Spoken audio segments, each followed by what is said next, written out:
네, 안녕하세요. 미래지구방위대 오늘도 힘차게 문을 열어봤습니다. 저는 지구방위대 에이전트 김자림이고요. 오늘도 두 분의 전문가님과 함께합니다. 먼저 제 옆에 계신 타이탄 파트너스 문서진 대표님 모셨습니다. 안녕하세요. 네, 안녕하세요. 네, 전문가님 오늘 저희가 좀 보통 때와는 다르게 좀 특별한 시간을 준비를 했잖아요. 네. 여태까지 다뤘던 행성들을 한번 짚어보고 또 수익률을 확인해보는 시간을 가진다고요. 네, 숙제 검사하는 날입니다. 제가 학창시절에 숙제 좀 잘하고 다녔거든요. 아, 네. 이번에도 그럼 숙제가 좀. 네, 오늘도 좀 자신 있습니다. 네, 맞습니다. 그럼 오늘 좀 숙제 점검, 리뷰, 중간 리뷰를 하게 됐는데요. 저는 조금 놀랐던 게 해외 선물 쪽에서 공격했던 상품이나 포지션 위치가 좀 기가 막히게 탁탁탁 맞아 떨어졌거든요. 전문가님과 조금 이따가 하나씩 차트 볼 텐데요. 끝까지 미래지구방위대와 함께 해주시기 바랍니다. 네, 그 전에 우리가 해외 선물 실전 투자 대회도 이제 끝을 향해 달려가고 있습니다. 시작한 지 얼마 안 된 것 같은데 시간이 참 빨라요. 그럼 오늘도 우리 투자 대회 중계 상황 열어보겠습니다.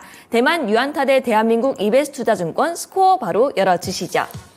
네, 지난주엔 우리가 1위를 좀 지키고 있었는데 그래도 대만이 그 아래까지 좀 치고 올라왔었거든요. 이번 주 보니까 1, 2위가 모두 한국이 자리하고 있습니다. 그럼 국가별 거래 종목 탑5도 알아보겠습니다. 먼저 이베스투자증권입니다. 1위는 마이크로 미니 나스닥, 2위는 마이크로 크루드오일, 3위는 마이크로 골드, 4위는 마이크로 나스닥, 5위는 마이크로 S&P고요. 유안타증권 1위 마이크로 미니 나스닥, 2위는 라이트 스위트 크루드오일, 3위는 마이크로 미니 S&P, 4위는 마이크로 골드, 5위는 미니 다우존스 이렇게 구성되어 있습니다. 매수 매도 비율도 열어주시죠. 네, 매수 매도 비율 보면서 전문가님과 함께 조금 더 이야기 나눠볼 텐데요. 이제 4일 뒤면 이 투자 대회도 끝나거든요. 이 마지막 주를 맞아서 우리 대한민국 참가자들이 좀 어떤 전략으로 대응해보면 좋을까요? 일단 지금 1등과 이 3등 간의 차이가 좀 많이 나더라고요. 네. 이전에 포지션 확실하게 지금 1등 하시는 분이 그 나스닥에 좀 집중되어 있는 것 같아요. 왜냐하면 나스닥의 포지션에 따라서 수익률이 좀 왔다 갔다 하는 것 같아서. 근데 지금 보니까 나스닥 쪽이 매도가 조금 더 높더라고요. 네. 네, 매도 쪽이. 그러면 제가 보기 1등 저분도 제가 보기에는 매도를 했을 것 같은데 모르겠습니다. 제가 이걸 못 보니까 매수를 하셨을 수도 있을 것 같은데 그냥 나오는 퍼센테이지 확률로 보면 매도를 하셨을 것 같은데 성공할 것 같아요. 왜냐면 저는 이번 주에 저는 원래 상방을 좋아하는 사람이긴 한데 이번 주는 살짝 소강 상태일 것 같긴 하거든요. 네. 물론 아주 급격하게 하락이 나올 것 같진 않은데 제가 보기엔 막 급등할 만한 또 이벤트는 없는 것 같아서 조금 옆으로 횡보하는데 조금 이제 단계에 많이 올랐으니까 약간 눌림목은 주지 않을까 싶고 그러면 나스닥 매도 쪽에서 조금 더 또 수익을 거둬갈 것 같다라는 생각은 좀 듭니다. 네, 그럼 나스닥 그 매도 쪽에서 조금 수익을 얻어갈 수 있다 이렇게 전략 포인트까지 한번 짚어주셨습니다. 전문가님 이렇게 매주 대회 전략까지 꼼꼼하게 짚어주시는데 보면 신기하게도 이게 매번 탁탁 잘 들어맞잖아요. 우리 참가자분들도 너무 열심히 또 이렇게 참가를 해주시고 있기 때문에 우리가 초반에 대만을 상대로 조금 부진했다가 이렇게까지 좀 좋은 성적을 낼 수 있지 않았나 싶어요. 저는 여기서 더 대단하다고 느꼈던 게 네. 우리나라 참가자분들이 대부분 다 지수물에 마이크로를 많이 매매를 했거든요. 맞아요. 그 마이크로를 매매해서도 1등을 한 걸 보면 정말 실력이 대단하신 것 같아요. 그러니까요. 네, 그러니까 저 마이크로로 지금 1등을 한 거잖아요. 네. 원래 지금은 좀 다르긴 한데 지금은 대부분 보면 이번에는 여기 유안타 쪽도 여기 이제 마이크로를 하긴 했지만 앞전에는 그냥 미니로 많이 하셨거든요. 근데 제가 보기에는 요즘에 마이크로가 나온다라는 거 그러니까 제 추측입니다. 유안타 쪽은 초반에 분들이 많이 지르셨어요. 그래서 하다가 지금 증거금을 많이 손실이 나서 많이 까먹으셨나 봐요. 그래서 제가 보기 지금 마이크로를 하시는 것 같고 처음부터 우리나라 참가자분들 같은 경우는 처음부터 마이크로로 좀 리스크 관리하면서 하신 것 같아요. 그래서 후반부 들으면서 바뀌었잖아요, 역전이. 네. 제가 보기 그런 것 같다라고 생각이 듭니다. 좀 리스크 관리도 좀 잘하셨다라고 생각이 드네요. 그럼 조금 꾸준한 투자 전략이 이렇게 리스크 관리까지 이어졌다 이렇게 말씀을 해주셨는데요.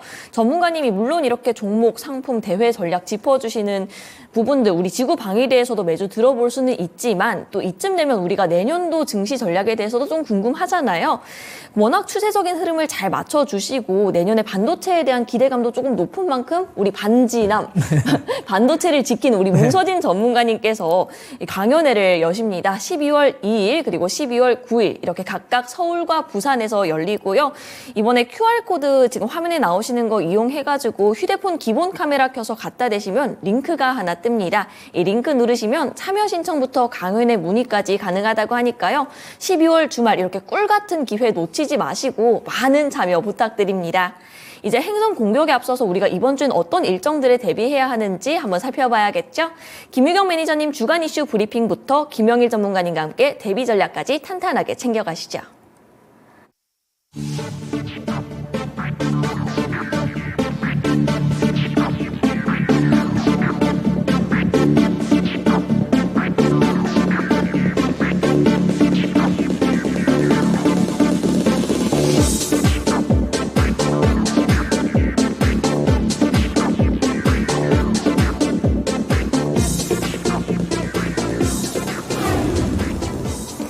안녕하세요. 이베스트 투자증권 글로벌 상품 영업팀 김유경입니다. 이번 주 눈여겨볼 경제 지표와 글로벌 이슈 저와 함께 살펴보겠습니다. 경제 지표부터 살펴보겠습니다. 오늘 밤 12시입니다. 미국 신규 주택 판매가 발표가 될 예정이고요. 수요일 밤 10시 30분에 미국의 3분기 GDP가 발표가 됩니다. 지난달 예상을 뛰어넘어 4.9%로 높게 발표가 됐었는데요. 이번에도 4% 후반대를 지킬 수 있을지 확인해 봐야겠습니다. 밤 12시 30분엔 주간 원유 재고가 발표가 되고요. 천연가스 재고량까지 발표가 됩니다. 목요일 아침 10시 30분엔 중국 제조업 구매관리자 지수가 발표가 되고요. 밤 10시 30분엔 미국 연준에서 금리 결정을 할 때 가장 중요하게 생각하는 지표 중에 하나이죠. 근원 개인 소비 지출 물가 지수가 발표가 됩니다. 이전에 3.7%로 발표가 됐는데요. 연준의 의도대로 더 떨어뜨릴 수 있을지 확인해 보셔야 될 것 같습니다. 국제 유가 보겠습니다. 주 초반 국제 유가는 상승세로 출발했었죠. 이유는요. 현지 기준 26일 예정된 산유국들의 정례 회의에서요. 추가 감산 가능성이 증폭됐기 때문입니다. 하지만 단기 차익 실현 매도세 출회로요. 일부분 하방 압력을 받았고요. 보합권 근처에서 등락을 거듭하다가 오펙 회의가 30일로 연기됐다는 소식에 추가 감산이 어려울 것이란 전망으로 크게 하락했습니다. 국제에너지기구이죠. IEA는 유가가 다시 한번 하락 전환될 가능성이 있다고 로이터 통신을 통해 언급을 했는데요. 산유국의 감산 연장에도 불구하고요. 전 세계 석유 시장은 약간의 공급 과잉을 겪을 것으로 보고 있기 때문입니다. 시장은 전쟁이나 산유국의 감산에도 불구하고요. 여전히 원유 생산량이 충분할 것으로 보고 있고요. 또 경기 둔화로 인해 원유 수요가 크게 줄어들 수 있다고 보고 있습니다. 미국 주식 보겠습니다. NDBI입니다. 지난주 실적 기대감으로 528달러 선까지 크게 상승을 했었죠. 현지 시간 21일 장 마감 직후의 실적 발표에서는요. 올해 3분기 주당 순이익은 예상치를 크게 상회하는 4.02달러, 분기 매출은 181억 2천만 달러로 역대 분기 최대를 기록을 했습니다. 하지만 중국의 반도체 수출 제한 조치로 실적에 대한 우려감이 생겼고요. 이스라엘 사업부 타격 우려에 주가는 상승분 모두 반납하며 하락 속 약세를 보이고 있습니다. 지난달 미국 정부는 중국에 대한 반도체 수출 통제를 발표를 했고요. 아울러 무기 수출이 금지된 21개국 국가에서도 반도체 및 반도체 장비를 수출을 통제를 하겠다고 밝혔습니다. 미국 주식은 해당 종목 매수로 상승에만 투자 가능하죠. 하지만 이베스트 투자증권 개별 주식 옵션을 통해서는요. 주식의 상승뿐만 아니라 풋옵션 매수로 주식의 하락에도 투자가 가능합니다. 레버리지 효과로 비교적 소액으로도 투자가 가능하니까 이 점 참고해 보시면 좋을 것 같고요. 제가 앞서 설명드렸던 국제 원유나 천연가스는 해외 선물로도 투자 가능합니다. 해외 선물 투자 방법이 궁금하다. 개별 주식 옵션 거래 방법이 궁금하신 분들은 화면에 전화로 연락 부탁드립니다. 이제까지 이베스트 투자증권 글로벌 상품 영업팀 김유경이었습니다.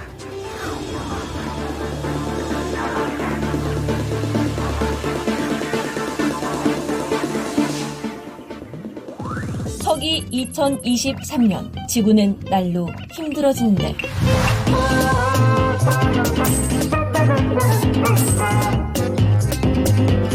세상을 바꾸고 싶은 두 남자의 치열한 투자 전략이 시작됩니다.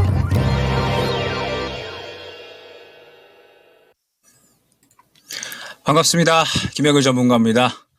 자, 일단 이번 오늘 시장은 어느 정도 이 혼조세 그러면서 이제 약간의 이 하락을 하면서 마감을 했습니다.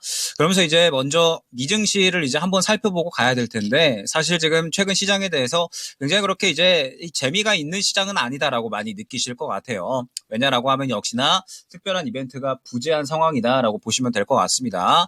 지금 이제 계속해서 특별한 이슈 없이 미증시 같은 경우에는 약간의 이제 혼조세로 진행이 되고 있다라고 보시면 될 것 같아요. 그나마 이제 뭐 이야기 나왔었던 부분이 쇼핑 시즌에 들어가면서 이제 온라인 매출이 전년 대비해서 뭐 5.5% 상승을 했다. 이러한 이야기들이 나왔고 그러면서 인플레이션이 계속해서 이제 상승하고 있고 물가가 계속해서 이제 올라가고 있는 이러한 상황에 온라인 매출이 이제 계속해서 이제 상승을 하고 있다라는 부분은 분명하게 어느 정도 이 소비가 계속해서 좀 유지가 되고 있구나. 그러면서 이제 이 부분에 대해서 긍정적으로 반응을 하기는 했습니다.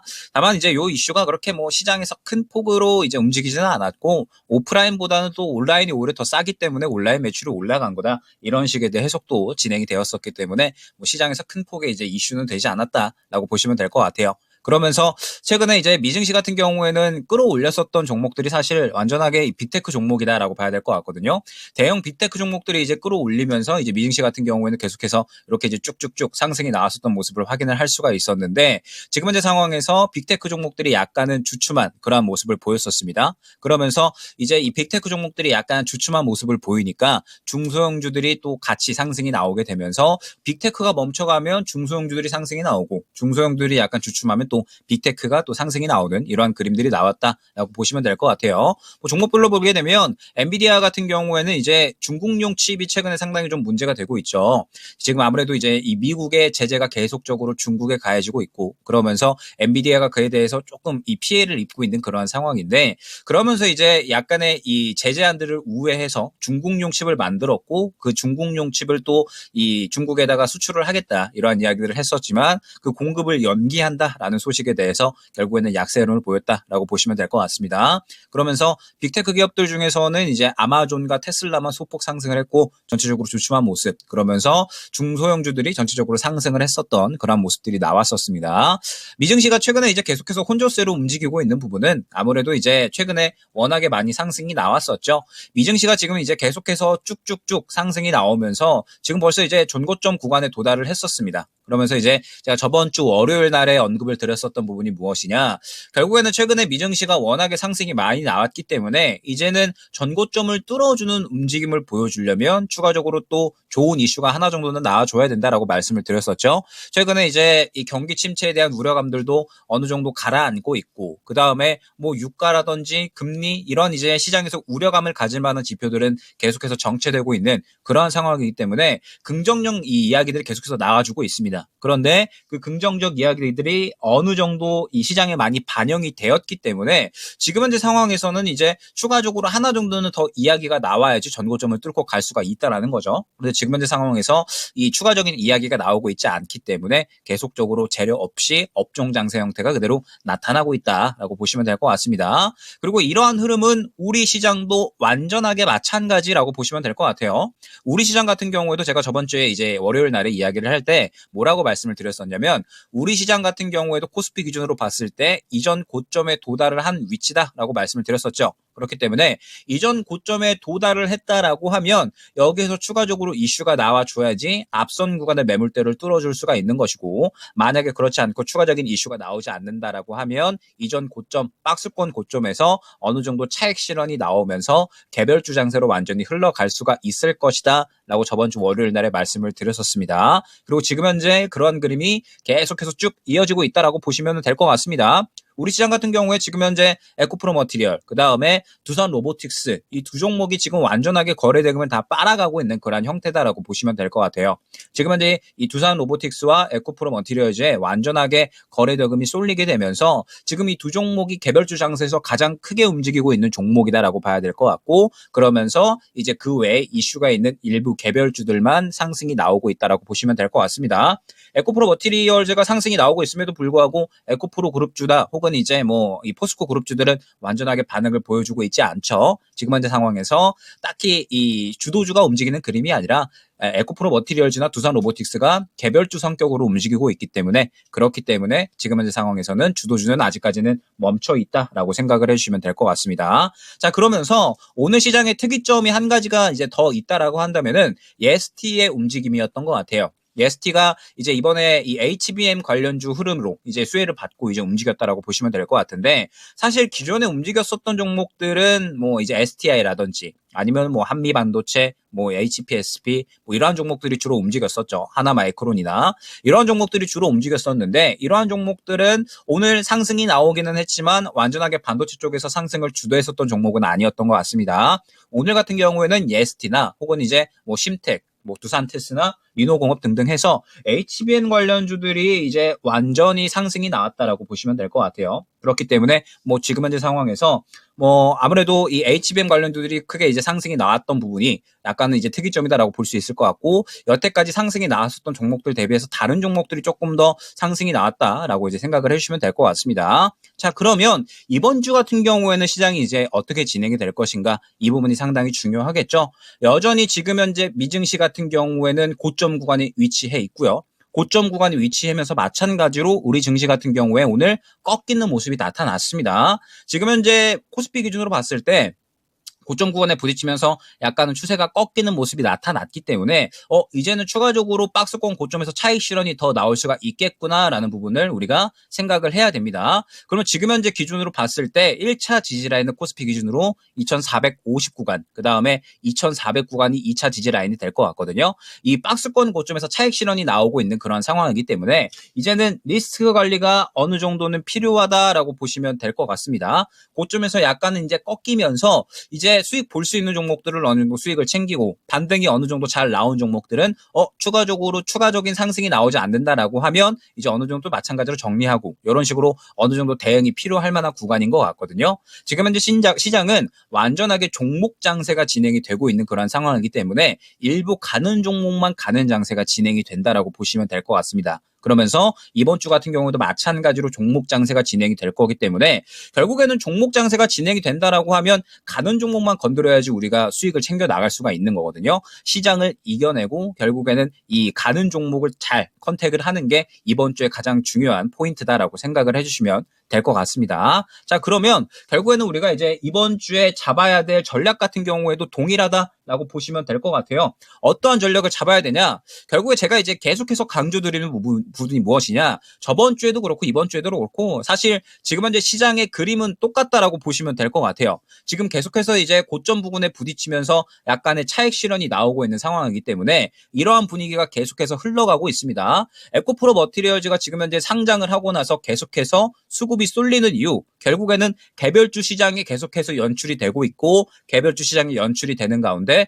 에코프로 머티리얼즈가 완전하게 개별주 성격을 띠면서 대장으로 움직이고 있는 거거든요. 이처럼 지금 현재 시장은 완전하게 가는 종목만 가는 개별주 시장이다라고 봐야 될 것 같고, 그러면은 이러한 그림이 이번 주에도 마찬가지로 이어질 수밖에 없다라고 보시면 될 것 같습니다. 오늘까지 추가적으로 차익 실현을 하는 그런 움직임이 나왔기 때문에 결국에는 이전 저점까지는 추가적으로 하락을 할 수가 있다라는 부분이거든요. 추가적으로 하락을 한다라고 했을 때 지금 상황에서는 종목 장세를 준비해서 결국에는 갈 수 있는 종목을 컨택하는 게 굉장히 중요하다라고 말씀을 드릴 수가 있을 것 같고, 그렇다라고 했을 때 지금 현재 시장에서 수급이 들어가는 종목군들에 대해서 굉장히 우리가 주목을 할 필요가 있겠죠. 지금 예스티처럼 보게 되면은 굉장히 저점에서 오랜만에 수급이 들어오는 종목군들이 또 많아졌습니다. 지금 새롭게 이슈가 돌게 되면서 HBM 관련주들이 또 새롭게 수급을 받는 종목들이 생겼기 때문에 이제 이러한 종목들이 또 본격적으로 상승이 나올 수 있는 그러한 그림이 어느 정도 만들어졌거든요. 이러한 이제 예스티처럼 새롭게 수급이 바닥권에서 들어가는 종목이 뭐가 있을까?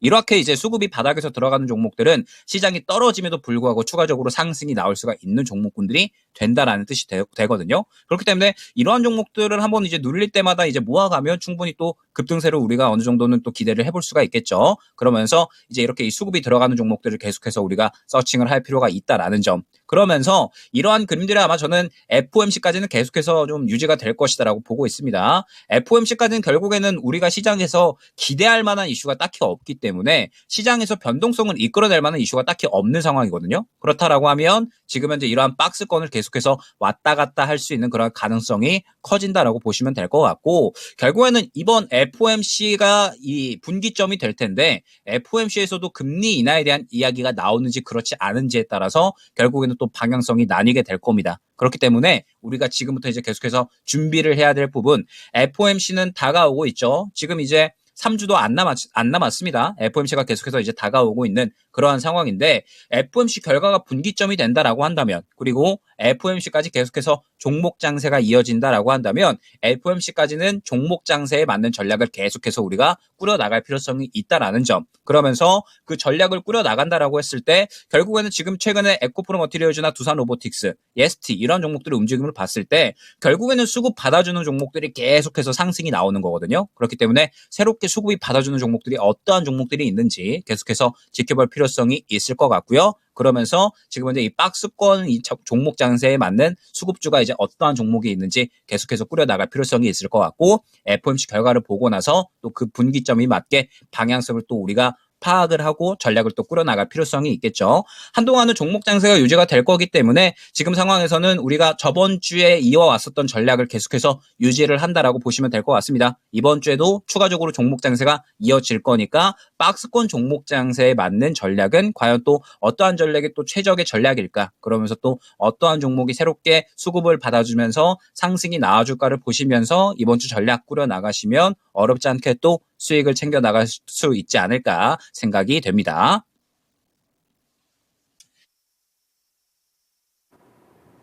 네, 11월 27일 월요일입니다. 저희 방송으로는 마지막 11월이죠. 오늘 장에서는 큰 폭의 하락은 아니었지만 양지수 모두 보합권 정도로 거래를 마쳤습니다. 기분 좋은 출발은 아니었습니다만 이렇게 파랗게 물든 장 속에서도 굳건하게 반도체만이 조금 빨간불을 지켜냈는데요. 온디바이스 AI 관련해서 주목을 받으면서 반도체 섹터 내에서 순환매 흐름을 보였고요. 이런 시장 안에서 우리가 공략해야 할 것은 무엇인지 올해를 한 달 정도 남겨놓고 있는 이런 상황 속에서 문서진 전문가님과 함께 지구방위대 시작해 보겠습니다. 앞서 오프닝 때도 언급했지만 오늘은 행성 공격이 아니라 여태까지 공격했던 행성들을 다시 한번 짚어보는 시간이거든요. 사실 워낙 다 잘 돼서 오늘 다 짚어보려면 좀 빡셀 것 같아요. 먼저 지금 화면을 보시면 그동안 전문가님과 함께 했던 공격들이 나오고 있는데요. 눈에 띄는 건 국내 주식도 그렇고 해외 주식도 그렇고 역시 반지남답게 반도체 쪽 종목들을 많이 소개해 주셨거든요. 먼저 저희 첫 방송했던 날도 복귀를 해볼까요? 네, 먼저 우리 첫 방송 10월 16일입니다. 이수페타시스예요. 반도체 서막을 열었던 종목인데 요즘 뭐 AI 반도체 투자 확대가 기대된다고 가지고 오셨는데 오늘도 그러면 온디바이스 AI 쪽에서도 조금 재부각 받을 수 있을까요? 사실 이수페타시스는 온디바이스 AI 관련 종목은 아니긴 합니다. 예전에는 그 스마트폰 그 PCB 기판을 만들긴 했거든요. HDI나 아니면 그 뭐 FPCB 기판을 만들었어요. 근데 그게 워낙 사업이 안 돼서 접었어요. 그래서 지금은 온디바이스 AI의 수혜를 보기는 어렵고, 상대적으로 그것보다는 아시는 것처럼 이제 그 연산 시장, 그러니까 우리가 아는 엔비디아가 하고 있는 이제 AI 엑셀러레이터, 뭐 그쪽 관련 부분에 있어서 수혜는 계속 받을 수 있다라고 보시면 되고, 그 다음에 자율주행 쪽도 이쪽엔 좀 수혜가 있습니다. 왜냐하면 자율주행 관련 쪽에 또 기판 쪽도 또 이 이수페타시스가 또 많이 하고 있고, 그 다음에 최근 들어서는 이게 AI 시장 자체가 단순히 연산 시장, 그러니까 이거는 GPU, 그러니까 엔비디아가 주력을 하고 있는 거고, 그 다음에 이제는 추론 시장 쪽으로 해서 NPU라고 해서 추론 시장 쪽으로도 좀 퍼지고 있는데, 그 추론 시장 쪽에 좀 강점을 가지고 있는 뭐 구글이라든지, 뭐 그 다음에 그 아마존이라든지, 뭐 이런 마이크로소프트까지 해서 이런 회사들과도 또 관계를 또 지금 맺고 있거든요. 그런 것들 감안하면 확실하게 흐름이, 지금 최근에 엔비디아가 실적이 잘 나왔음에도 불구하고 좀 주가가 조정받고 있잖아요. 그 영향으로 역시나 같이 조정을 받는다라고 보시면 돼요. 워낙 이제 이수페타시스는 엔비디아양 매출 비중이 또 크다 보니까, 그러다 보니까 이제 지금 좀 조정을 주지만, 제 개인적인 생각에는 오히려 이럴 때 좀 매수를 하셨으면 좋겠다. 제가 이거 방송에서 말씀드리고 급등을 했단 말이에요. 단기적으로 바닥에서 한 40% 가까이 올랐으니까. 근데 최근에 며칠 지금 조정을 주고 있습니다. 오히려 이럴 때 저는 처음에 말씀하셨을 때 안 사셨던 분들 같은 경우는 오히려 이렇게 눌림목을 줄 때는 살볼만 하다라고 보고 있고, 엔비디아의 실적이 엄청나게 좋습니다. 이게 뭐 안 좋을 수가 없는 거고, 물론 뒤에 제가 또 엔비디아도 말씀드렸으니까 또 설명을 또 드리겠지만, 뭐 중국 관련 이슈라든지 이런 노이즈들은 다 뭐 속된 말로 이제 좀 뭐 억가라고 해야 되나요? 뭐 억지로 진짜 짜낸 악재다라고 저는 보고 있기 때문에, 어쨌든 방향성은 전혀 틀린 게 없기 때문에 충분히 더 추가적인 상승 여력은 있다. 특히 내년이면 더 좋아져요. 그러니까 AI 반도체가 칩이 점점 더 커지거든요. 성능이 커지면. 네. 그러니까 지금 H100보다 B100이 전체적인 반도체 사이즈가 좀 더 커요. 그러면 반도체 사이즈가 크면 기판 사이즈가 더 커지고, 그렇게 기판 사이즈가 더 커진다는 것 자체가 결국에는 ASP가 더 높아지는 거예요. 이런 것들이 확실하게 더 좋아지는 거고, 원래는 엔비디아 같은 경우가 신제품을 한 2년 주기로 냈거든요. 네. 지금은 1년 주기인데 거기에 또 하나를 더 냈어요. 원래는 H100, 그 다음에 B100으로 넘어가다가 여기에 중간에 또 H200을 또 끼워 넣잖아요. 그런 식으로 해서 지금 계속 엔비디아가 추가적으로 새로운 모델들을 좀 빨리빨리 출시를 한다라는 거. 그렇게 된다면 그러니까 새로운 모델이라는 게 H100보다는 H200이 비싸게 팔릴 거고, H200보다 당연히 B100이 더 비싸요. 그런 식으로 해서 ASP도 또 높아지는 이 환경이 만들어진다라는 거고, 그 다음에 이수페타시스가 또 내년이면 4공장이 완공되고, 그때 되면 이제 증설에 대한 효과가 온기 반영되는 하반기, 뭐 이럴 때부터 계속 이제 실적은 좋아진다라고 보면 될 것 같아요. 뭐 거기에 이제 시간이 지나면 자율주행 쪽에서도 또 모멘텀이 나올 거니까 나쁠 게 전혀 없다. 오히려 실적 같은 경우는 지금이 이번 3분기가 바닥이다라고 보고 있고, 4분기, 그 다음에 내년 1분기부터 확실하게 좀 강하게 드라이브가 걸릴 거니까, 오히려 이럴 때 조정 줄 때 저는 사는 게 맞다라고 좀 보고 있습니다. 네, 엔비디아, NPU, 자율주행 이런 쪽으로 모멘텀이 강하게 나올 것이고, 지금 3분기가 바닥일 것이다. 내년부터 강세를 보일 것이다. 이렇게 말씀을 해주면서 지금 조금 조정받는 구간인데 이때 지금 매수를 해봐도 좋을 것 같다라고 말씀 주셨습니다. 지금 차트를 정확하게 보시면 지금 24,000원 라인에서 쭉 오르다가 다시 좀 빠졌거든요. 아까 그 엔비디아 영향 때문인 것 같은데 조금 더 자세한 AS 전략 주실 수 있을까요? 네, 뭐 말씀드린 것처럼 제가 소개시켜드렸던 요 가격대에서 많이 올랐습니다. 예, 많이 올랐기 때문에 지금 기술적인 저는 눌림목이다라고 보고 있고요. 오히려 이렇게 지금 오늘자로 보면 여기 발생시켰던 여기 갭을 지금 메우고 들어왔거든요. 갭을 또 메웠기 때문에 오히려 저는 또 기술적으로는 더 이쁘게 만들어졌다라고 생각합니다. 이평 지지선 다 지금 지지를 받고 있는 상황에서, 물론 이제 계속 강조되지만 기술적인 분석도 기술적인 분석이지만 결국은 엔비디아의 흐름이 더 중요하긴 합니다. 그래서 엔비디아도 저는 개인적으로는 지금 한 460불 정도에서는 지지가 나올 거라 보거든요. 그럼 거기서 반등 줄 때 같이 반등 준다. 만약에 엔비디아가 반등을 줘버리면 이수페타시스 역시 조정을 안 줄 가능성이 높아요. 그래서 그 전에 저는 오히려 없으신 분들은 좀 매수하셨으면 좋겠다라고 말씀드리고요. 항상 말씀드리지만 초반에 말씀드렸던 올해 상반기 이 고점은 그냥 기본적으로 저는 충분히 올해 연말 한번 도전해 볼 수 있다라고 생각을 하고요. 한 5만 원 정도 수준까지는 목표가를 잡고 가셔도 내년도 실적 기준으로 보면 그렇게 밸류에이션적으로 부담이 없기 때문에 최종 목표가 한 5만 원 정도로 설정하고 가셔도 되지 않을까라고 생각이 듭니다. 네, 최종 목표가를 5만 원 정도로 설정을 해주시면서 이수페타시스 기술적인 분석까지 알아봤습니다. 네, 그러면은 바로 다음 종목 한번 넘어가 볼 텐데요. 노보노디스크도 이날 다뤘었잖아요. 비만 치료제 주식들이 시장에서 저는 좀 관심이 어느 정도 식은 것 같다라고 느꼈는데 지금 보니까 좀 소리 소문 없이 신고가를 경신한 것 같더라고요. 맞습니다. 노보노디스크가 제가 이걸 소개시켜 드렸을 때 좀 자리가 굉장히 높았어요. 역사적 신고가가 나오는 자리였거든요. 그럼에도 불구하고 제가 혹시라도 눌림을 분명히 줄 것 같다. 그럼 눌리면 한번 접근해 보셨으면 좋겠다라고 말씀을 드렸는데, 어쨌든 뭐 나중에 제가 차트도 보여드리겠지만 확실히 눌렸어요. 눌리고 나서 다시 올라가는데 그럴 수밖에 없는 게 실적이 굉장히 좋습니다. 실적이 굉장히 좋고 위고비 같은 경우가 계속 판매를 늘리고 있잖아요. 지금은 북미, 유럽만 있는데 오히려 인구로 따지면 아시아가 훨씬 더 많잖아요. 그렇죠. 아시아. 그 이제 아시아가 내년에 출시가 시작됩니다. 오늘 그 로이터에서 나오더라고요. 그래서 아시아 첫 출시국은 일본입니다. 좀 아쉬워요. 우리는 뭐 식약처 허가를 받아야 되겠다. 아직 통과가 안 됐나 봐요. 그래서 일단 일본부터 진출을 하고요. 그리고 지금 식약처 뭐 어떻게 결과가 나올지는 모르겠지만 그래도 내년 한 하반기면 우리나라도 출시가 될 것 같고요. 그게 이제 나중에 이제 넘어가서 이제 뭐 중국이나 인도까지도 다 크게 가지 않을까라는 생각이 듭니다. 그렇게 글로벌적으로 판매망을 넓힌다라는 건 또 매출에 대한 점프업이 또 되는 거고, 지금 위고비는 자꾸만 그게 있어요. 진짜 뭐 만병통치약 같아요.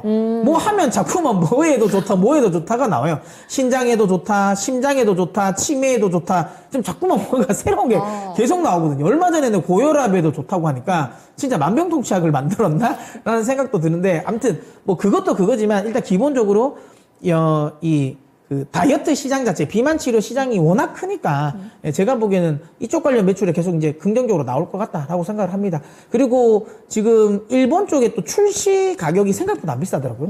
뭐 그것만 보더라도 이게 이 아시아 쪽에는 제 생각에는 좀 더 이제 매출에 좀 인식을 좀 신경을 더 많이 쓴 것 같아요. 그래서 더 많이 팔려고 하는 것 같다. 왜냐하면 조만간에 경쟁자들이 나오잖아요. 네. 그러면 그 경쟁자들이 나오기 전에 일단 마켓 쉐어를 빨리 늘리려고 하는 전략인 것 같아요. 뭐 그런 전략들도 저는 개인적으로 맞을 것 같다라고 보고 있고요. 어쨌든 지금 구간에서도 저는 여전히 매수가 맞다라고 보고 있기 때문에 많이 올랐습니다. 많이 올랐지만 그럼에도 불구하고 혹시라도 다시 한번 조정을 줘서 제가 처음에 소개해드렸던 가격대가 100불이거든요. 네. 그리고 제가 한번 눌림목을 갔을 때 한번 매수해볼만 하다라고 했는데 딱 한번 눌러주고 다시 갔습니다.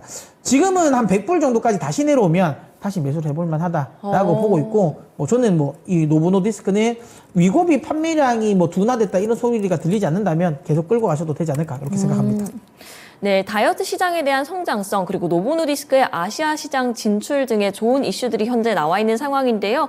그때 100불 근처에서 다뤘는데 다시 한번 눌림목이 나와서 100불 정도까지 내리면은 다시 한번 매수를 추천해 주셨습니다. 네, 그러면 마지막 그때 다뤘던 종목이 바로 WTI 매도 상품이었어요. 어떻게 보세요?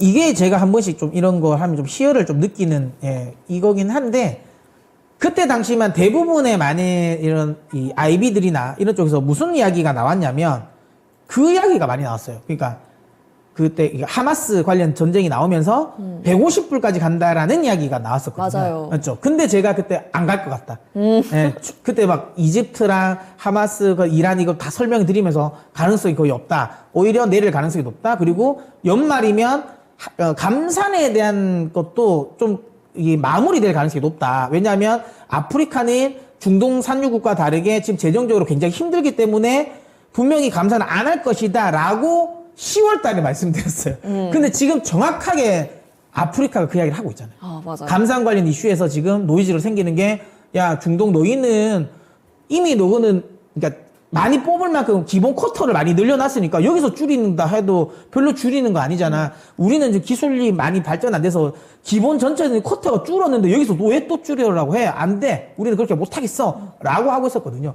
이미 그 부분은 제가 10월 달부터 알았다라는 거 알고 충분히 그럴 수 있는 흐름이었던 거예요. 그래서 거기서 저는 유가가 이 하마스 관련 이슈로 150불까지 이야기한다라는 건 저는 그때 좀 의아했거든요. 근데 역시나 어쨌든 많이 빠졌습니다.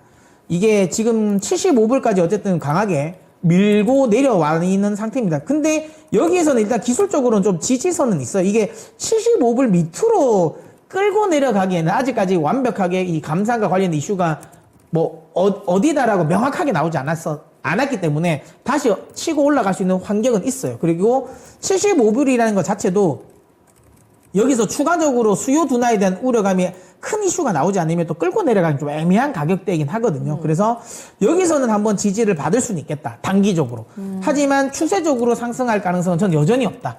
이렇게 봅니다. 그래서 일단 내년 한 1분기까지는 매수를, 그러니까 반등을 치더라도 85불 위로는 여기 제가 처음에 제시해드렸던 요 가격대 있잖아요. 여기를 넘기기는 쉽지 않지 않을까? 물론 뭐 해외 선물이라는 거 워낙 이벤트에 워낙 많이 민감하게 반응을 해서 제가 뭐 나올 때마다 말씀을 드리겠습니다. 혹시라도 특별한 이슈가 있으면. 그렇지 않으면 상단은 85불 정도가 상단일 것 같고요. 하방은 한 75불. 여기서 만약에 이번에 감산 합의와 관련된 노이즈가 만약에 혹시라도 이거 파기가 돼버리면 다시 한번 65불까지는 내려갈 수 있다라는 생각을 하고 대응하셨으면 좋겠다. 이렇게 말씀드리겠습니다. 네, 이렇게 WTI 매도 차트 보면서 대응 전략까지 살펴봤습니다. 75불에서 단기적인 지진이 있을 수 있다. 하지만 추세적인 상승이 나올 가능성은 적다고 하셨는데 저도 사실 첫 방송 끝나고 굉장히 신기했거든요. 말씀하신 대로 탁탁 들어맞아서 이거 이제 하단이 75불, 65불, 85불 이렇게 제시를 해주셨는데 이 부분에 따라서 자세하게 대응 전략 세워보시면 좋을 것 같습니다. 네, 그럼 다음 주 한번 살펴보도록 할게요. 10월 23일인데요. 이때 다뤘던 게 PSK 홀딩스, 엔비디아 그리고 미국채 10년물 매수예요. 여기서 어떤 종목 한번 살펴볼까요? 뭐 일단 그 최근에 PSK 홀딩스도 좀 조정을 줬습니다. 제가 처음 말씀드리고 나서는 급등을 했거든요. 이건 역시도 지금 제가 거의 말씀드리고 급등하고 나서 최근에 이제 하락을 했습니다. 저점 대비해서는 한 30% 정도 상승을 했던 것 같아요. 근데 단기적으로 좀 조정을 주고 있는데 조정 주는 결정적인 이유는 기다렸던 지금 수주가 지금 잘 안 나오는 것 같아요. 수주 소식이 지금 안 나오고 있다. 요게 제가 보기에는 큰 우려감이긴 한데 오늘 예스티 쪽에서도 지금 디스컴 관련해가지고 그 언더필과 관련된 부분에 있어서 발주가 나오긴 했거든요. 그러니까 삼성전자 쪽에서 최근에 어쨌든 어드밴스드 패키징과 관련된 부분에 지금 이 발주를 계속 내고 있어요. 그러면 결국에는 PSK 홀딩스도 제 생각에는 콜 테스트 마무리돼서 납품을 하지 않을까라는 생각을 합니다. 그만큼 좀 지금 급하거든요. 급해서, 그러니까 왜냐면 EST가 메인 벤더가 아니거든요. 메인 벤더가 아닌데도 발주가 나왔다라는 건 지금 일단은 어느 정도 콜이 되는 사람들한테 지금 다 발주를 낸다라는 거니까 PSK 홀딩스 역시도 제가 보기에는 충분히 가능성이 있다. 이렇게 보고 있습니다. 그래서 오히려 이런 때는 조정을 줄 때 매수를 하시는 게 저는 맞지 않을까. 이렇게 생각을 합니다.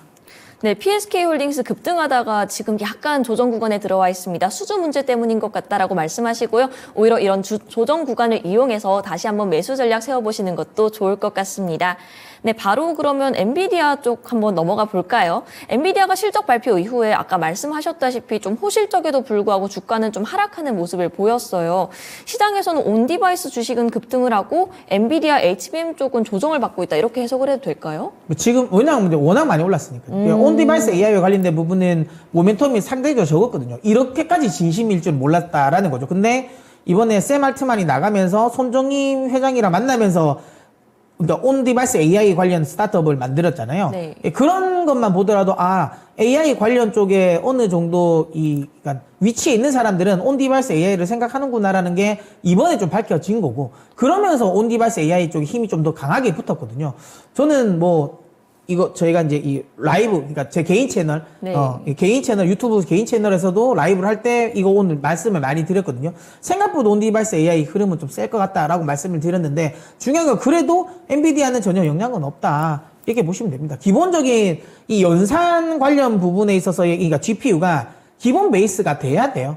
그러니까 이게 쉽게 말하면 그러니까 지금 자꾸만 추론 관련 쪽도 또 NPU 관련 쪽에 막 이야기를 많이 하잖아요. 근데 이렇게 생각하면 돼요. 그러니까 덧셈, 뺄셈, 곱셈, 나눗셈 또 못하는데 미적분을 하는 거는 말이 안 되잖아요. 그러니까 기본적으로 이 AI 서버라는 게 NPU만 가지고 가는 건 아니거든요. 기본 GPU를 바탕으로 해서 거기에 퍼포먼스를 또 높이기 위한 게 NPU니까 NPU 시장이 커질 수 있다. NPU 시장이 경쟁자들이 많이 뛰어난다. 그렇게 됐을 때 이 GPU 사용량이 떨어진다. 이거는 아니라고 보시면 됩니다. 아직은 엔비디아 걱정은 안 하셔도 된다라고 보고 있고요. 가장 제가 이제 좀 말이 안 된다라고 생각하는 건 중국발 리스크다라는 거죠. 그러니까 이번에 중국이 아무래도 이제 미국 쪽의 상무부가 규제로 인해서 중국 쪽의 매출이 안 나온다라는 건데 이거 이미 4분기 콩콜에서 말을 했어요. 그러니까 4분기 가이던스를 제시할 때, 그러니까 3분기 콩콜 때 4분기 가이던스를 제시할 때 이미 말을 했어요. 그러니까 중국 매출 안 나올 것 같다라고 해서 중국 매출 0인 걸 가정하고 이 200억 불 매출을 예상을 했단 말이죠. 근데 지금 근데 똑같은 재료를 우려 먹는 거죠. H200이 출시가 지연될 것 같다. 그거 이미 콩콜에 말했다니까요. 했는데 이제 또 우려먹는 거죠. 이거는 딴 게 아니라 저는 개인적으로 이게 제가 언급드렸던 시점이 진짜 거의 저점이긴 해요. 400불이지 않습니까? 400불에서 제가 이거 말씀을 드리고 나서 500불까지 올라갔습니다. 거의 다이렉트로 단기적으로 많이 올랐죠. 그리고 특히 이때는 실적 발표하기 전이었어요. 실적이 잘 나올 거라는 걸 시장이 다 알고 있었어요. 그래서 실적에 대한 기대감으로 주가가 오르는 걸 노려서, 그게 이제 전문용어로 이벤트 드리븐이라 하거든요. 그러니까 이벤트 드리븐 전략을 썼던 단기 트레이딩 관련 이 투자자들이 차익 실현을 하고 있는 게 아닌가라는 생각을 하고요. 이것은 그러니까 말 그대로 단기에 차익 실현하고 나오면 다시 저는 올라갈 거라고 보고 있고요. 항상 그 미국 주식 하는 분들이 가장 많이 듣는 두 가지 멘트들이 있었어요. 올해는 아닌데 2021년에 제일 많이 들었던 게 뭐냐면 테슬라 오늘이 막차예요. 엔비디아 오늘이 막차예요. 이 말을 굉장히 많이 들으셨을 거예요. 근데 제가 보기에는 그러니까 엔비디아가 이번 주가 막차일 것 같아요. 제가 보기에는 중국발 리스크는 이번 주에 저는 가격에 다 프라이싱이 될 것 같고요. 다음 주부터는 다시 실적과 관련된 부분이 온기 반영이 되면서 충분히 더 올라갈다라고 보고 오히려 이번 주에 좀 조정을 준다면 엔비디아는 담아 두셔도 되지 않을까 이렇게 생각을 합니다. 그럼 그 당시에 뭐 600불, 700불까지 바라본다고 하셨는데 이 관점은 여전히 유효하신 거죠? 맞습니다. 그러니까 제가 600불까지는 충분하다라고 했을 때 그러니까 그 엔비디아를 지금 커버하고 있는 그 IB가 한 38개가 되거든요. 근데 그 38개 중에 이번에 실적을 보고 목표가를 다 상향을 했어요. 그러니까 38개 중에 매도 리포트는 하나도 없어요. 딱 한 군데가 홀딩. 나머지는 다 매수인데 중요한 건 이번에 거의 대부분이 목표가를 상향 조정했습니다. 근데 평균 목표가가 지금은 630불이에요. 그러니까 엄청 많이 올랐어요. 네, 700불 하는데도 벌써 한 3군데나 생겼거든요. 처음에는 HSBC만 700불, 730불.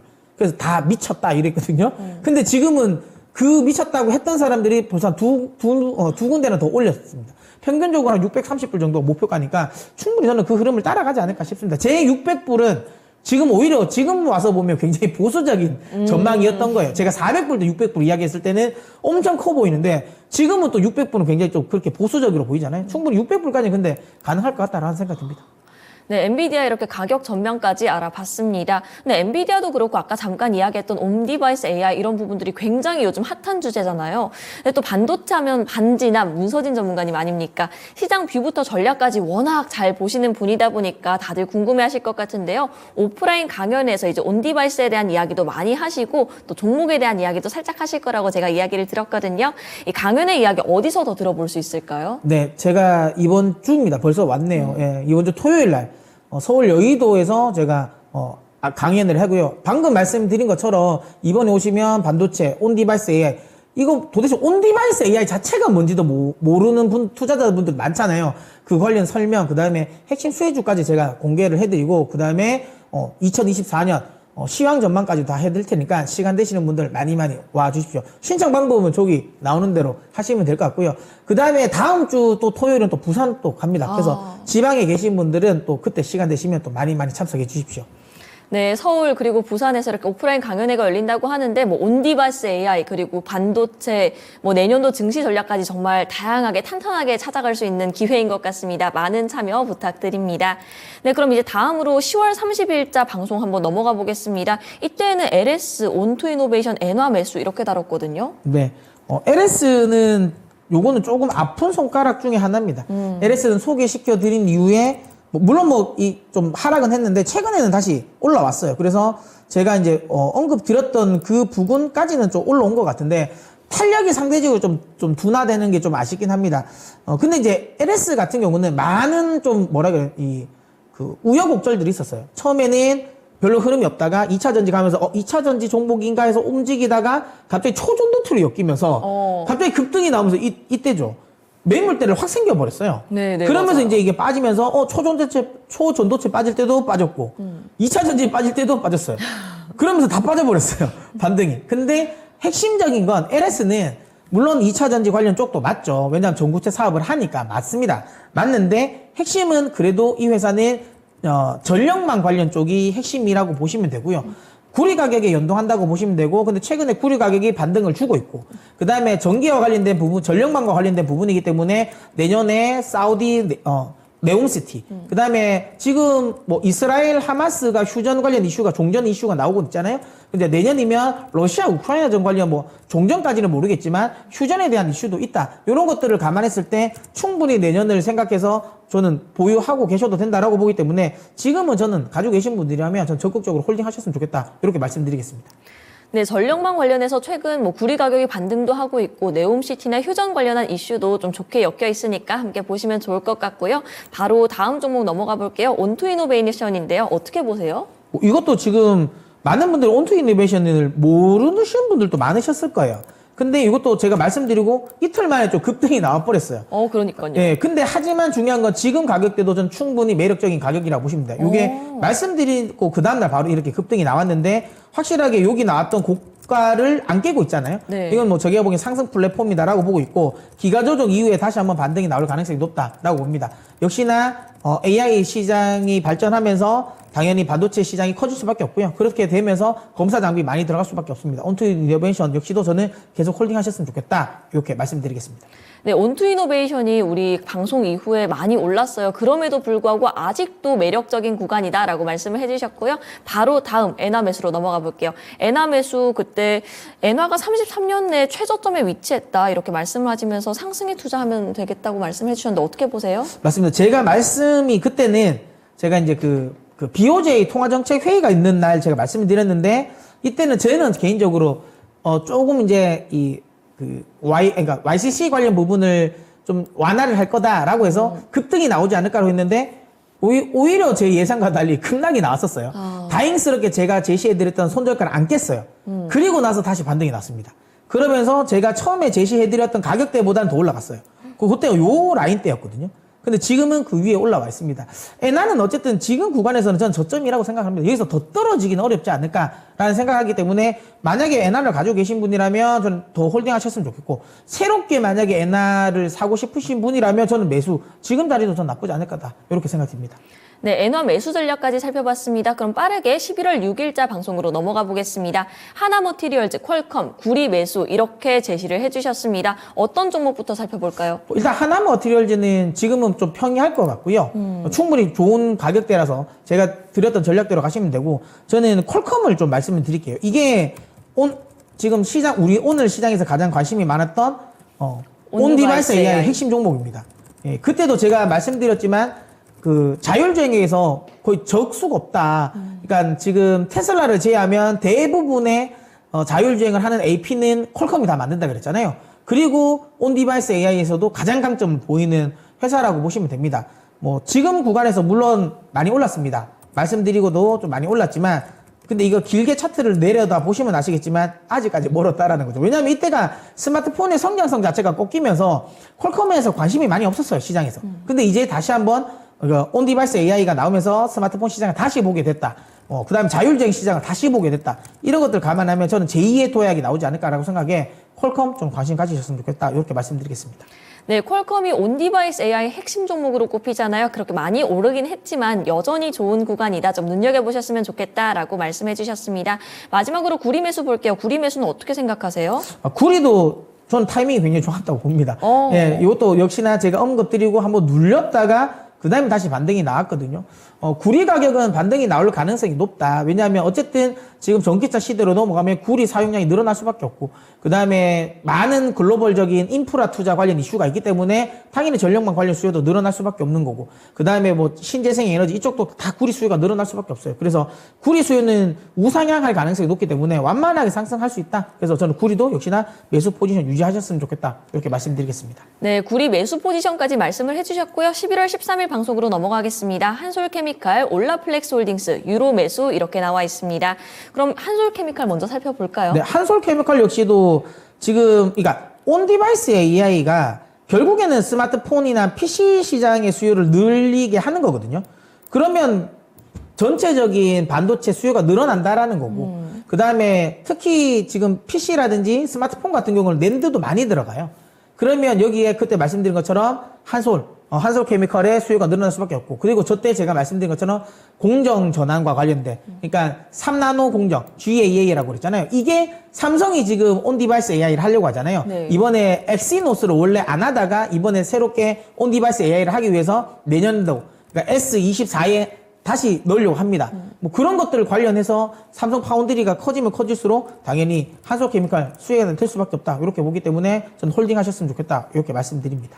네, 업황 개선에 대한 기대감, 파운드리에 대한 기대감 이런 것으로 인해서 지금 매수 전략 유지했으면 좋겠다라고 말씀하셨고요. 또 올라플렉스 홀딩스는 어떻게 생각하세요? 샴푸 값은 버셨을 것 같아요. 네, 제가 이거 말씀드릴 때 좀 종목이 조금 작아서 네. 변동성이 클 수도 있다. 그래서 좀 하이리스크 하이리턴 좋아하시는 분들은 한번 관심 가지시고 보셔라고 했는데 이렇게 보면 많이 안 오르는 것 같은데요. 이게 이 하나의 폭이 굉장히 커요. 제가 말씀드리고 바로 급등이 또 나왔어요. 이거는 역시도 급등이 나오고 최근에도 흐름은 좀 타고 가고 있습니다. 그러니까 실적 하향치가 이제 조정이 마무리되는 구점. 그러니까 3분기 실적에서도 지금 이제 이 실적 증가세가 이제 보였다라는 그림. 그리고 연말 쇼핑 시즌이잖아요. 네. 그러니까 제가 보기엔 많이 샀을 수도 있다. 네, 그래서 그런 것들을 감안했을 때 4분기 실적에 대한 기대감도 있기 때문에 충분히 저는 더 올라갈 여지가 있다고 보기 때문에 홀딩 하셨으면 좋겠다. 요 이야기 말씀드리겠습니다. 네, 그럼 마지막으로 이제 달러 강세 완화에 대한 기대감 해주시면서 유로 매수 추천해 주셨거든요. 이게 이날 추천했던 것들이 다 그 다음날 다 급등이 났어요. 유로도 여기 차트를 보시면 아시겠지만 말씀드리고 그 다음날 바로 급등이 나왔어요. 이게 지금 주식 하시는 분들은 요 캔들이 얼마나 큰 캔들인지 모르실 건데 이게 엄청나게 틱으로 보면 엄청나거든요. 그래서 굉장히 많은 좀 상승을 했고 유로화 역시도 저는 여기서 더 빠질 여력은 크지 않다. 그러니까 달러가 여기서 추가적인 강세 흐름은 안 나올 것 같거든요. 그러면 달러는 완만한 하향 안정화가 될 가능성이 높고 그럼 유로화 역시도 완만하게 상향 조정될 가능성이 높기 때문에 유로화 역시도 저는 매수 포지션을 더 유지하셨으면 좋겠다. 이렇게 말씀드리겠습니다. 네, 마지막으로 이제 따끈따끈한 종목들 살펴보겠습니다. 코미코, 스타벅스, 엔비디아 스트렝글 전략 이렇게 나와 있는데요. 코미코 반도체 세정 증착 쪽이잖아요. 지난 방송 때 이제 엔비디아 실적을 좀 눈여겨봐라 이렇게 말씀을 해주셨는데요. 네. 65,000원이 1차 목표가 여전히 유효한가요? 맞습니다. 지금 코미코도 제가 언급드리고 좀 흐름이 좀 좋아서 다행스러운 종목이고 최근에 조정을 그러니까 안 줍니다. 안 줘가지고 좀 조정 주면 좀 사고 싶은 더 사셔도 된다라고 보는데 뭐 지금이라면 뭐 가지고 계신 분들 그냥 홀딩 하셔서 제가 제시해드렸던 목표가 전고점까지는 충분히 도달할 수 있을 거라 보기 때문에 그때 보시면 될 것 같고요. 그 다음에 이제 제가 그 옵션 관련 네. 엔비디아 스트렝글 전략 관련 부분은 이거는 이제 안 됐습니다. 저희가 전략을 내린 대로 안 됐습니다. 웬만하면 좀 다 됐었는데 이건 안 됐어요. 왜냐하면 변동성이 클 줄 알았어요. 물론 엔비디아가 빠지긴 했죠. 하락은 했지만 저는 그거보다 더 세게 빠져야 된다 그랬잖아요. 네. 근데 어설프게 빠졌어요. 그래서 크게 오르지도 못하고 그렇다고 해서 폭락이 나오진 않았어요. 그래서 스트렝글 전략은 변동성을 노리고 들어간 건데 변동성이 크지 않았다. 그래서 요 전략은 좀 실패했다라고 보시면 될 것 같고요. 미래는 안 두셨으면 좋겠습니다. 그 포지션을 혹시라도 가지고 가시면 저는 청산하셨으면 좋겠다라고 말씀해 드리도록 하겠고요. 그 다음에 미국 주식 관련된 스타벅스 역시도 지금은 좀 그냥 지지부진합니다. 제가 언급 드리고 나서 큰 흐름이 없는데 이건 역시도 저는 연말 오히려 연말 효과가 있기 때문에 4분기 실적 기대하고는 여전히 저는 매수 가능하다. 이렇게 말씀드리도록 하겠습니다. 네, 이렇게 총 6회 동안 총 18가지 종목들을 살펴봤습니다. 저희가 지금 6주동 전문가님과 함께 국내 주식, 해외 선물까지 정말 여러 종목들을 공격해보면서 오늘은 중간점검 리뷰를 해보는 시간을 가졌는데요. 그동안 전문가님과 함께했던 종목들 중에서 오늘 특히나 다시 봤던 엔비디아, 이수페타시스, 코미코 같이 눈에 띄는 건 국내 주식도 그렇고 해외 주식까지 정말 반도체 관련 종목들이 많다는 점이었습니다. 전문가님이 이제 내년도 증시 전망에 대해서 강연회에서도 살펴준다고 하셨는데 이 반도체가 내년을 주도하는 섹터가 될 수가 있을까요? 저는 될 수 있을 것 같습니다. 올해 상반기가 2차 전지 섹터가 주도를 했다면 내년 상반기는 저는 반도체 섹터가 주도할 수 있을 거라고 보고 있고요. 특히 근데 개인 투자자분들에게 가장 좀 힘든 게 반도체가 주도주가 됐을 때가 가장 힘들어요. 왜냐하면 반도체의 대장은 삼성전자, SK하이닉스잖아요. 근데 개인 투자자분들은 이걸 선뜻 많이 사고 싶어 하진 않아요. 왜냐하면 너무 크니까 수익이 안 날 것 같아서. 근데 외국인 기관들은 또 계속 삼성전자, 하이닉스 산단 말이에요. 그러면 지수는 올라가죠. 네. 지수는 올라가는데 내 계좌는 안 올라가요. 상대적인 박탈감. 근데 그래서 내가 소부장을 또 공부를 하려고 보니까 반도체는 이 공부할 게 너무 많습니다. 그렇죠. 이 공정 또 너무 많고요. 그 다음에 그 공정 관련 부분 또 우리가 알고 있는 이 물리학적인 상식의 약간 밖의 공정들이 너무 많거든요. 그렇기 때문에 너무 어렵다. 그렇기 때문에 혼자 공부하기는 힘드실 것 같아서 제가 그런 부분을 모두 제가 좀 쉽게 제가 설명드릴 수 있게 오프라인에서 다 풀어드리도록 하겠습니다. 네, 반도체 관련해서는 워낙 어려운 부분들이 많다 보니까 이와 관련해서 강연에서 자세하게 짚어주신다고 하니까요. 참고해 주시기 바랍니다. 저희 오늘 들어보셨다시피 문서진 전문가님 수익률 잘 알잖아요. 반지남 문서진 전문가님과 함께 이 반도체 섹터에 대한 이야기도 들어보시고 내년도 투자 전략까지 챙겨가실 수 있는 기회가 있습니다. 지금 화면에 나오는 QR코드에 휴대폰 카메라 켜서 갖다 대시면 링크가 하나 뜨거든요. 이 링크 타고 들어오시면 강연회에 대한 문의나 참여 신청이 가능하고요. 12월 2일 이번 주 토요일이죠. 서울 그리고 12월 9일 부산에서 열리니까요. 오프라인에서 전문가님과 증시 이야기 탄탄하게 나눠보시면 좋을 것 같습니다. 네, 여러분들의 수익을 든든하게 지켜드리는 미래지구 방위대 오늘로 이제 마칠 시간이 다가오고 있는데요. 그럼 다음 주 월요일에 저희는 다시 찾아뵙겠습니다. 지구 방위대.